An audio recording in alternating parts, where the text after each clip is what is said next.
Hey guys, welcome back to my YouTube channel. এয়া আমি আবেলি পৰত পঠালে আহিছোঁ বিলাহী চাবলৈ বুলি মানে আমি ফেব্ৰুৱাৰী মাহৰ ৰোৱা বিলাহীখিনি কিমান ডাঙৰ হৈছে, ফুল আহিছে নাই হোৱা, নাই অহা, খুটি মাৰিবলৈ হৈছেনে নাই সেয়া চাবলৈ আহিছোঁ। মানে সাৰ চাৰ দি হৈ গ'ল আৰু এই বৰষুণ পাই যথেষ্টখিনি ডাঙৰ হৈছে, ফচলটো ভালেই হৈছে, কিন্তু মানে খুটি দিবলৈ হৈছে নে নাই সেইটো চাবলৈ আহিছোঁ। আৰু আমাৰ ওচৰত থকা খেতিবোৰৰ প্ৰায় খুটি মাৰিলে আৰু মানে আমাৰো মাৰিবলৈ হৈছে, কিন্তু দুডৰামান মানে আমাৰ অকণমান সৰু হৈ আছে, কিন্তু আমাৰ মানে সাৰ জাবৰ দিয়া হৈ গ'ল আৰু সাৰ জাবৰ দি মানে মাটি চপাই দিলে আৰু এয়া খুটি মাৰিবলৈ প্ৰায় হৈ গৈছে। এয়া দেখিছেনে আমাৰ খেতিবোৰ, এইকেইটা ইমান ডাঙৰ হোৱা নাই বাৰু।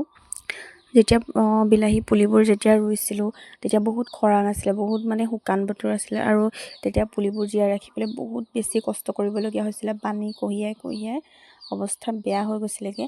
কিন্তু এতিয়া মানে যেতিয়া বৰষুণটো আহি গ'ল, যেতিয়া বৰষুণটো পালে আৰু বৰষুণ পাই একদম গোটেই ফচলবোৰ বহুত ভাল হৈছে বুলি ক'ব পাৰি, আৰু ভাল হৈছে মানে, আৰু একদম পূৰা পুলিবোৰ লহপহকৈ বাঢ়ি আহিছে। আৰু এয়া আমাৰ খেতিবোৰ, আৰু এয়া বহুত কষ্টৰ ফলত কপালৰ ঘাম মাটিত পেলোৱাৰ পাছত এয়া অৱস্থা পাইছেহি আৰু লাহেকৈ। আৰু এই ভালটো খুটি মাৰিবলৈ হৈয়ে গ'ল আৰু এয়া দেখিছেনে, অকল আমাৰেই নহয় সকলোৰে খেতি ভাল হৈছে, আৰু বৰষুণ পাই মানে গোটেই পথাৰখন একদম সেউজীয়া হৈ গৈছে। আৰু ভাল লাগে ন পথাৰলৈ এনেকৈ আহি পেলাই পথাৰখন চাই বহুত বেছি ভাল লাগে।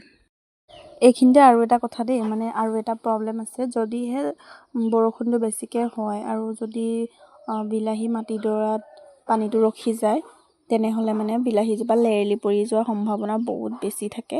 আৰু সেইটো কাৰণে এতিয়া মানে নলা কাটিবলগীয়া হৈ যাব, মানে নলা কাটিবলগীয়া হৈছে, আৰু বৰষুণটো বেছিকৈ দিছে যে মানে এতিয়া নলা কাটিব লাগিব।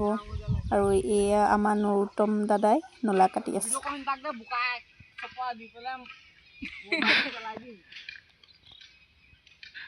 ভালে পাব লাগে, ইউটিউবত উলিয়াই দিম চবকে।